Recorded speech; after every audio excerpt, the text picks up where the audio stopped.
अभी ये भविष्यवाणी का कार्यक्रम खत्म करने के पहले हमें मुड़ना होगा दलाल स्ट्रीट की ओर। बिल्कुल बिल्कुल। देखिए, आपको याद होगा कि पिछले हफ्ते हमने बोला था कि मार्केट 19,700 का आंकड़ा पार कर सकती है। मित्रों, 5 ग्रह बदल रहे हैं, पॉजिटिविटी साफ साफ नज़र आ रही है। बॉम्बे स्टॉक एक्सचेंज अगले 15 दिनों यानी अगले हफ्ते की बात करते हैं, 20,000 का आंकड़ा पार कर सकती है। निफ्टी 6,000 छू गई। हज़ारों लोगों की बधाई आई, इसके लिए मैं लोगों को जिन्होंने हमें बधाई का एसएमएस किया उसका मैं आभारी हूँ। मित्रों, 6,000 निफ्टी पार कर गया है। 6,100 का आंकड़ा इस हफ्ते पार कर सकता है।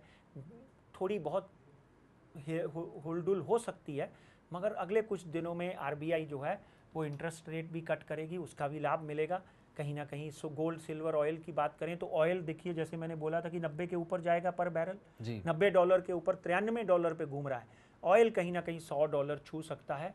गोल्ड और सिल्वर में क्योंकि केतु अभी गुरु से अलग होना बाकी है, इसमें थोड़ी सी वॉलेटिलिटी रहेगी, इसलिए keep away from these two commodities. क्या आप समझते हैं कि मार्केट की जो बात होती है, जैसे एक शख्स के ऊपर साढ़े साती का प्रभाव होता है या महादशा का प्रभाव होता है, इस तरह से मार्केट या किसी बाजार को साढ़े साती या महादशा से गुजरना पड़ता है? 110% गुजरना पड़ता है। राजीव जी, राजेश जी, एक बात ध्यान से सुन लीजिए कि यहाँ पर जब हम कुंडली का अध्ययन करते हैं, बीएससी कभी तो शुरू हुई होगी, दलाल स्ट्रीट की स्थापना दिवस नींव रखी गई होगी, नींव रखी गई होगी, उसका हमारे पास में डेट ऑफ बर्थ है। एनएससी, नेशनल स्टॉक एक्सचेंज, उसके बाद पहले राजेश जी एनएससी का उद्घाटन हुआ। अभी एनएससी की नई बिल्डिंग बनी है बांद्रा कुर्ला कॉम्प्लेक्स में। मैं तो ट्रैक कर रहा हूँ 30 सालों से, एक एक चीज़ को गहनता से देखता हूँ। बेन बेनेंकी अमेरिका में क्या कह रहा है, डॉ जॉन की स्थापना कब हुई, नैस्डैक की स्थापना कब हुई, डैक्स जर्मनी की स्थापना कब हुई, इनके सबके डेट ऑफ बर्थ हमने लेकर रखे हुए हैं। इनके ऊपर 7.5, इनके ऊपर भी प्रॉब्लम्स हुई, एक एक दिन में काले दिन देखने को बाज़ारों को मिले। यहाँ मुंबई में भी अगर आपने देखा हो तो बहुत बार मुंबई जो है 2-2 हज़ार पॉइंट नीचे का सर्किट लगा और लोगों का दिवाला निकल गया। डेफिनेटली उसका प्रभाव मार्केट के ऊपर होता है, देश के ऊपर होता है, देश की राजनीति के ऊपर होता है, राजनीतिक पार्टियों के ऊपर होता है, शादीशुदा। जहाँ तक हम इस साल की बात करते हैं तो ये जो साल है ये दलाल स्ट्रीट के लिए किस तरह का रहेगा, शेयर बाजार के लिए? डेफिनेटली ये साल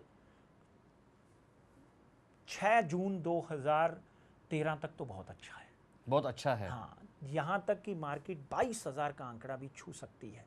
इसमें बैंकिंग क्षेत्र जो है वो मुख्य तौर पर आकर्षण का केंद्र रहेगा। एफआईआईज जो हैं बैंकिंग क्षेत्र में ज़्यादा से ज़्यादा इन्वेस्ट करेंगी। और दूसरा सबसे अच्छा क्षेत्र जो है शनि और राहु की वजह से वो है फार्मास्यूटिकल और बैंकिंग क्षेत्र, जो दो ऐसे क्षेत्र हैं। मगर जो क्षेत्र जिनके ऊपर आकर्षण नहीं होगा वो होगा रियल स्टेट और या इंफ्रास्ट्रक्चर, क्योंकि इतने बड़े बड़े घोटाले जो हुए हैं उसके लिए एफआईआईज जो हैं इन दो क्षेत्रों में पैसा डालने से घबराएंगी। इवन भारत का निवेशक जो है वो भी आज के दिन ये सारी चीज़ों में धैर्य नहीं दिखाएगा।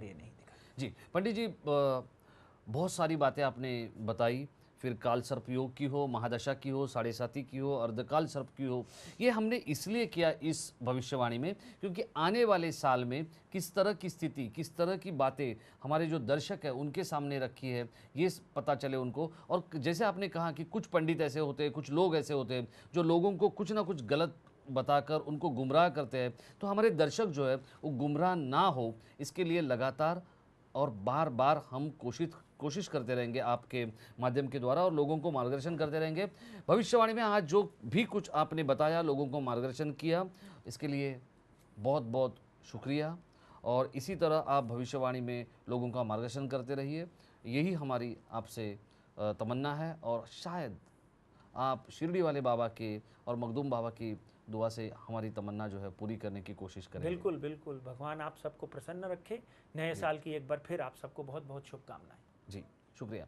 तो भविष्यवाणी में इतना ही, मिलते हैं हमारे और रंजक कार्यक्रम और खबरों के साथ बहुत जल्दी।